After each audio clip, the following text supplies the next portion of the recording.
باب ما جاء فی ماء البحر انه طهور. باب د په بیان د هغې روایاتو کې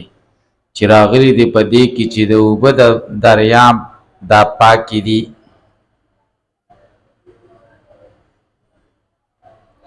د دریاب اوبه دا پاکې دي.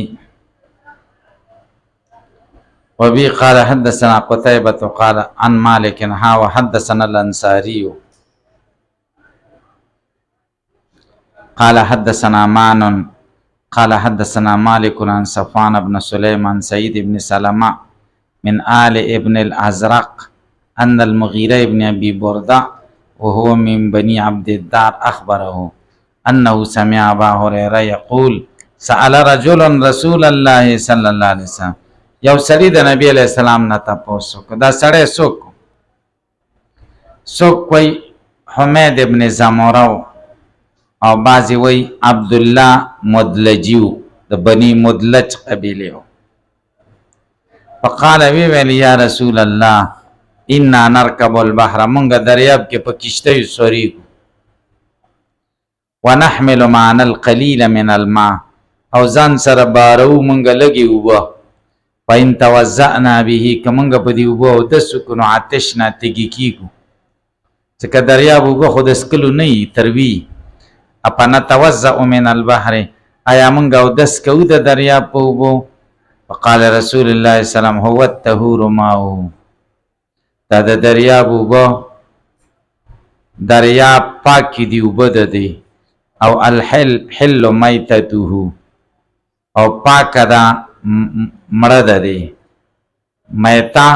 معنا ښکار ده دی، میته معنا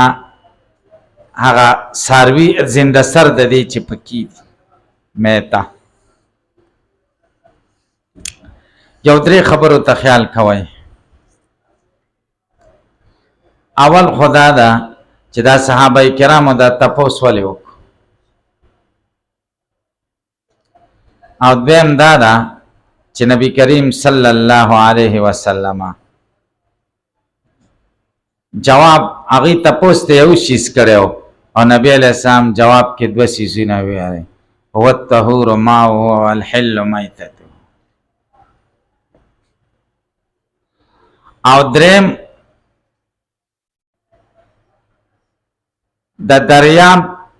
د سبع مبارکې د مذاهب و اختلاف،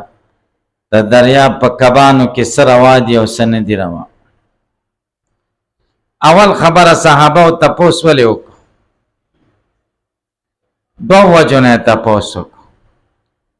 یو خدا دی چې دریاب کې ډېر زنده سر دي او هغه پکې مړه کېږي، د دریاب رنګ خوند او بوی بدمزه کېږي، مرداره پکې پریوزي. مخکې بابونو کې معلوم شو چې مرداره پکې پریوزي نو اوبه پلیتېږي. صحابه او تپوس وکړو چې دریاب کې خو مردارې مړې کېږي پریوزي، دې کې به مونږ څه کوو؟ یا خو بناو په دې، یا د دې سال بناو په دې چې حدیث دی رسول الله صلی الله علیه وسلم فرمایي فإن تحت البحر ماء، دریاب فإن تحت البحر نارا،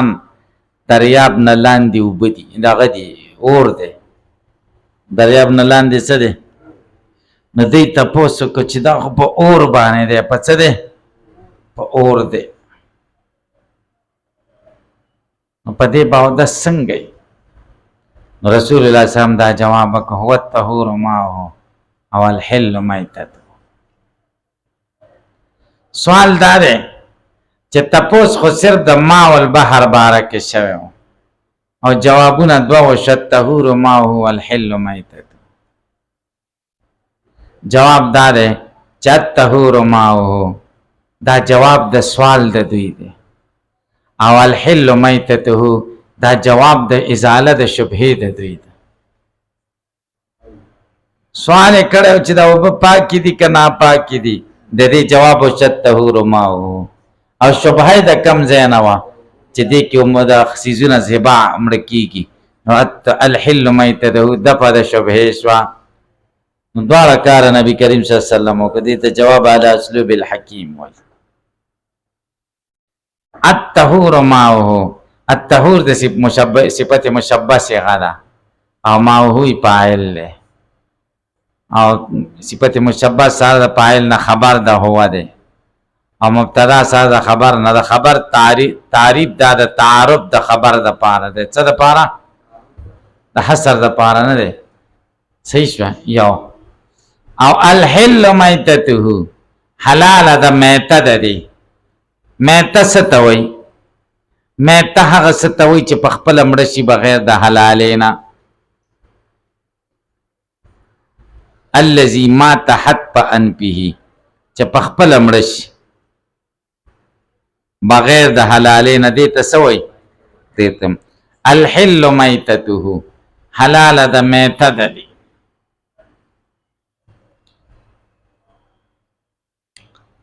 الکه تاسو په خبره باندې پوه شئ کې پوه ما ته وګورئ کوم ځای کې چې په پیل کې دوه سیزونه شریک من وجهین شریکی او من وجهین شریک نه نو هلته حرف عطف راوړل کېږي لکه جانی زیدن و عمرن نو زید او عمر په مجیت کې شریک و زید اول راغلی دی او عمر ورپسې راغلی لکه نو حرف عطف یې ذکر کړ بیا په دې وخت کې کله ذکر کېږي نه جانی زیدن و عمرن دلته هم دقه شان چل شوی هو الطهور ماؤه الحل میتته دواړه په طهارت کې سره شریک دي نو حرف عطف نه دی ذکر کړی پاکی دی اوبه پاکه د مرداره ده دی مړه شوی شی ده دی هغه پاک نو حل به بیا په معنا د طهور سره شي څه سره طهور سره شي پاکه ده مړه شوی شی هم ده دی میته هلکه تاسو پې پوه شئ خدا یاد ساتئ د میتته کی اضافت د میته ته د استغراق د پاره نه ده چل حل میتته روا د هر مردار ده دی یا پاک د هر مردار ده دی داسې نه بلکې تا د استغراق د پاره نه ده احد د پاره هلکه تاسو پې پوه شئ اوس درېیمه خبره دریاب کې چې کم سبا دي په هغې کې کم څیزونه روا دي او کم ناروا دي درې مذهبونه دي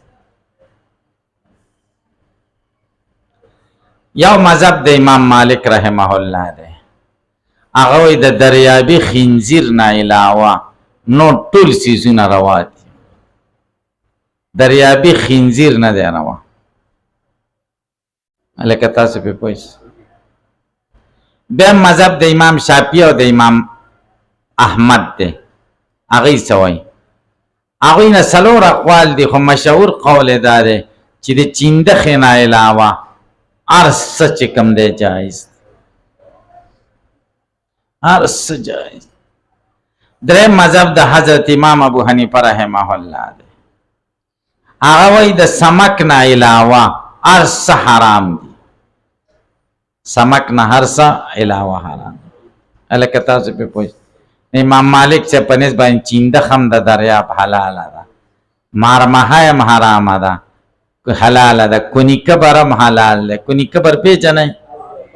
پنجې چې لري دا ټول حلال شمشته هم حلاله ځکه الحل میتته کې ټول راځي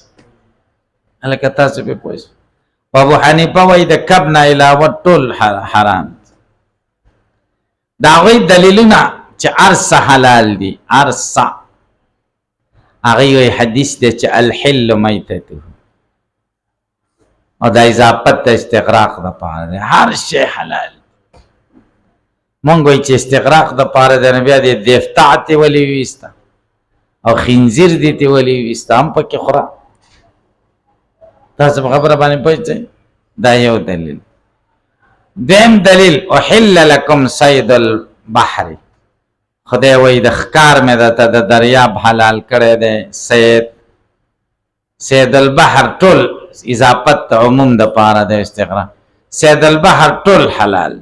او صید په معنا د مسید سره دی صید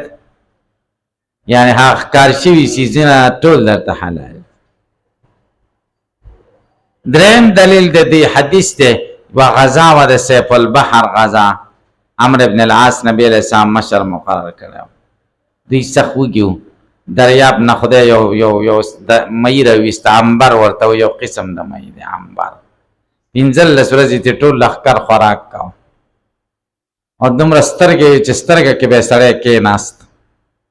دومره غټ نبي علیه السلام نه بیا تپوس وکړه هغه ته یې غوښه هم ترې نه ده راوړې ماله دا خو م ښه کړي دي خدای رزق دی ساقه الله الیکم خدای تاسو ته درلېږلی وایي وګوره دا کب نه و عنبر و خوراک کې جایز شه تاسو په خبره پوهېږئ که پرې پوهېږئ زمونږ دلیل ده زمونږ دلیل دا دی چې الله تعالی قرآن کې وایي وحرم علیکم الخبائث ګنده څیزونه ټول خدای حرام کړي او دریاب کې د کب نه علاوه نو ټول ګنده دي څه دي ګنده دي تاسې پرې پوهېږئ که پرې پوهېږئ نشئ نو د کم ځای نه دا نور څیزونه روا شو دویم کب خو ځکه روا دی چې کب باره کې ډېر نصوص دي هغې کې خو څه خبره نشته نور حرام دي دریم د کب نه علاوه دا نور څیزونه چې روا وو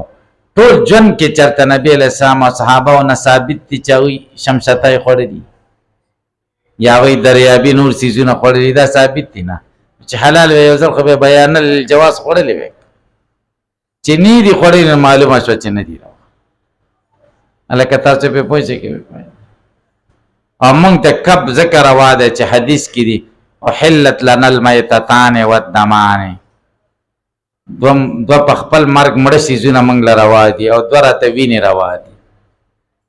میتتان څه دي فالکبدو والطحالو دا دمان دي کبد اینا او سګې هغه وینې نه جوړ دي او میتتان چې دي فالحوت والجراد کب دی او ملخ دی دا چې په خپل مرګ مړه شي موږ له روا دي هلکه پرې پوه شئ که پرې پوه نه نو میته چې کومه ده په سمک کې چې په خپل مرګ مړه شي حوت د حدیث کې راغلی دی دا روا دي او نور څیزونه د دریاب نه دي روا هغوی چې کوم استدلال نیولی دی چې احل لکم صید البحر موږ وایي صید په معنا د مسید سره اخیستل دا مجاز دی او مجاز ولې کې دا خو محرم ته خدای وایي احل لکم صید البحر ښکار چا په احرام کې هغه ته ښکار د دریاب روا دی معنا مصدري مراد د مسجد خو نه دی معلوم چې مفعول ته واړوه اسم مفعول ته مجاز وکړه که معنا مصدري مراد د مصدري کار کول ورته روا دي که نه تا په معنا د مسجد کوم ځای نه واړوه صحیح شو او دویم دا ده چې الحل میتته چې د اضافت د استغراق دپاره دی نو بیا دې ته چینده ښه ولې وایسته هم خوره که نه پیل د خنزیر دې ته ولې وایسته نو تیم د استغراق دپاره نه منې مونږ هم نه منو دریم دلیل د هغې عنبر چې صحابه وخوړلی دی نو عنبر خو څه بل شی نه و دا خو د کب یو قسم و دارقطني او د ابن ماجه په روایت کې داسې راغلي دي نوع من السمک چې د عنبر یو قسم سمک و نو سمک خو روا دی نو عنبر هم روا شي هلکه میانو کې خو بله قسمونه دي که شته که نشته تاسې په خبره باندې پوه شئ نو عنبر هم پکې یو قسم و نو ځکه دا جایز دي دویمه مسئله ده سمک طافی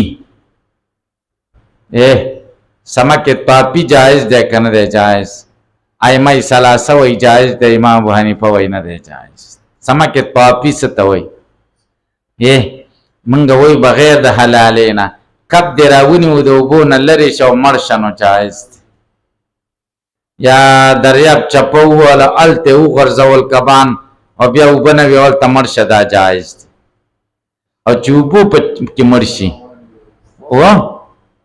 په اوبو کې دننه مړ شي او د اوبو سر ته راشي او سپینه خېټه یې نیولې دا ناجایز دی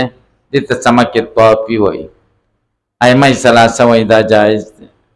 هلکه پرې پوه شئ که پرې پوه نه شئ موږ وایي دا نه دی جایز ځکه دا میته نه شوه هلکه حد په انبه ځکه دا خو د چپو د وجې نه یا د بل څه د وجې نه دغه شوې ده هلکه دې باندې زمونږ ډېر دلایل دي په سمک طافي باندې چې دا نه دی جایز او د هغې دلایل نشته نو الحل میتته حلاله ده هغه څه چې په دې کې مړه شوي چې هغه بعضې څه دي چې هغه څه دی سمک دی. وفي الباب عن جابرین په دې باب کې د جابر او د فراسی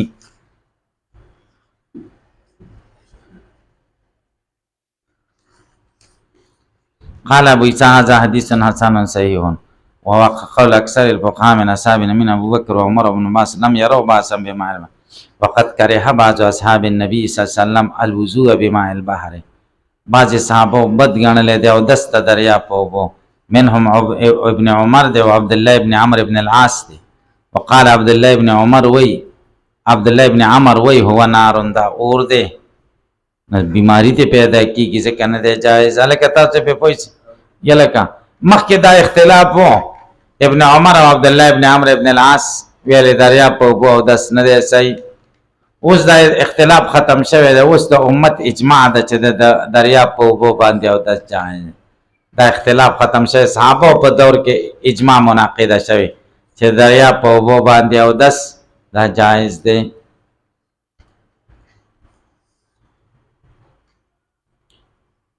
تاسو په خبره پوهیږئ که نه؟ بس دی.